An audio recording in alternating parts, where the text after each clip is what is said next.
So it's really important to look beyond the rhetoric of Blinken and the other U.S. so-called diplomats to see how they're using the language of peace to actually escalate and advance war. And they will be responsible if and when Israel strikes Iran and initiates a regional war. Why should anyone vote for that? Where's the red line of U.S. voters?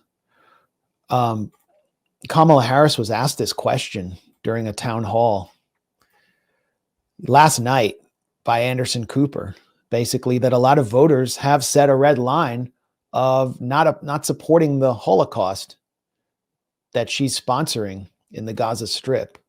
And now, a lot of Lebanese Americans, there are tens of thousands of them, I think hundreds of thousands of them in Michigan, are pretty outraged too to see their country and their historic sites, cities that are over 4,000 years old, being bombarded by Israel.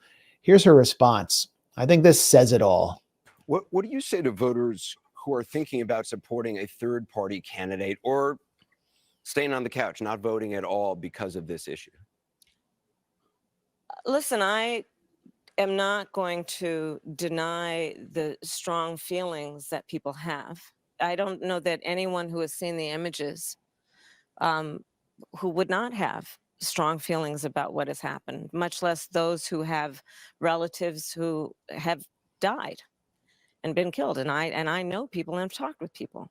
So I appreciate that. But I also do know that for many people who care about this issue, they also care about bringing down the price of groceries.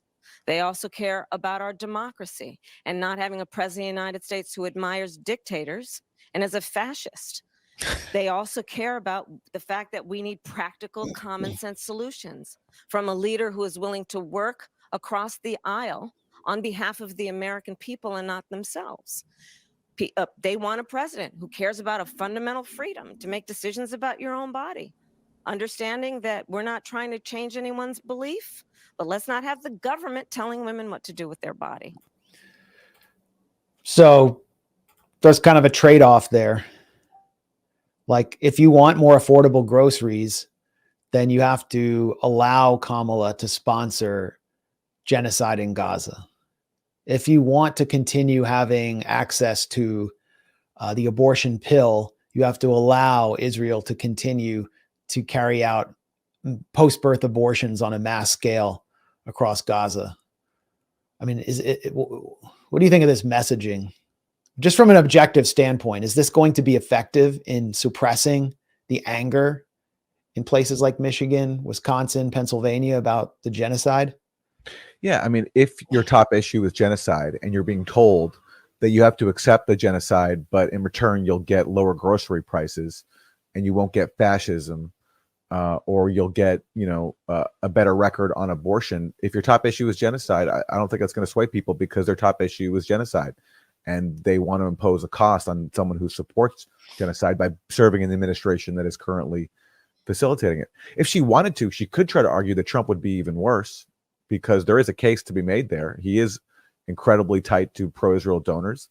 He's close with Netanyahu. Netanyahu, I think you can say, wants him to win. So she could go that route, but she doesn't, because she actually doesn't want to create any daylight between herself and Trump when it comes to supporting Israel, because those interests are the same ones that she serves. So for people watching all this and that their top issue is genocide, you are faced with the prospect that, yeah, Trump could be worse, or do you not impose a cost on the person who is in the administration currently facilitating the genocide of the last year? That's the situation that people are in, and she's doing nothing to reach the people who see this as their top concern. Yeah, she's just completely writing them off. Donald Trump will come out and say he wants to raze entire Iranian cities to the ground, deport protesters who come out in the streets in opposition to Israel's assault on Gaza. And then what does Kamala do? She comes back and campaigns with the progeny of Dick Cheney, the most corrupt, worst living American war criminal, most likely, and argues that Donald Trump is not militaristic enough. And the October surprise for the Democrats, they always come out with some big reveal about Trump. Like in 2016, it was the tape of Trump joking with Billy Bush that he would grab women by their genitalia, which kind of, it didn't seem to work. This one is that John Kelly, this ultra militaristic general and deportation king, was hanging out with Donald Trump, and Donald Trump said, "I need generals like Hitler had."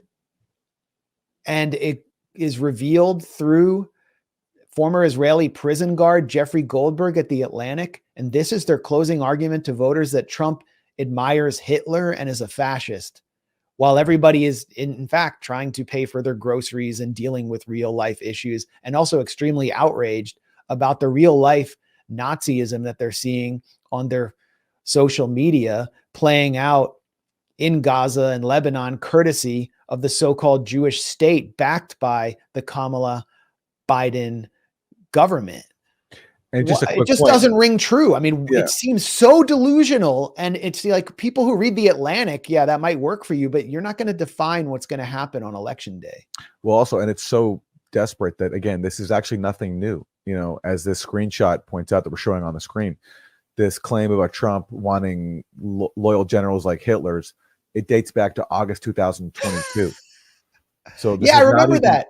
This is not even some October surprise. This is just the recycling an old claim that nobody cares about. Because, look, especially after Russiagate, where Trump got framed as a Russian agent, anybody who's remotely connected to critical thinking is going to stop accepting on faith all these claims made about Trump from other elements of the elite. It just doesn't really fly anymore. It does. It seems so delusional. And then the obsessive, demented attacks on Jill Stein and the contempt to her supporters is deeply anti-democratic. I despise everything that Donald Trump is saying about foreign policy, but it's not being countered in any way. Instead, it's being legitimized. And the Democrats are basically saying, well, we're just simply more militaristic because the generals and the national security state, or the deep state as it's known, trusts us more. That's their closing argument. Yep. And Trump, well, he used to be a Russian collaborator and a Russian spy or asset or something. Now he's a fascist who loves Hitler, who was defeated by Russia. It just shows contempt for our understanding of history and how the world works.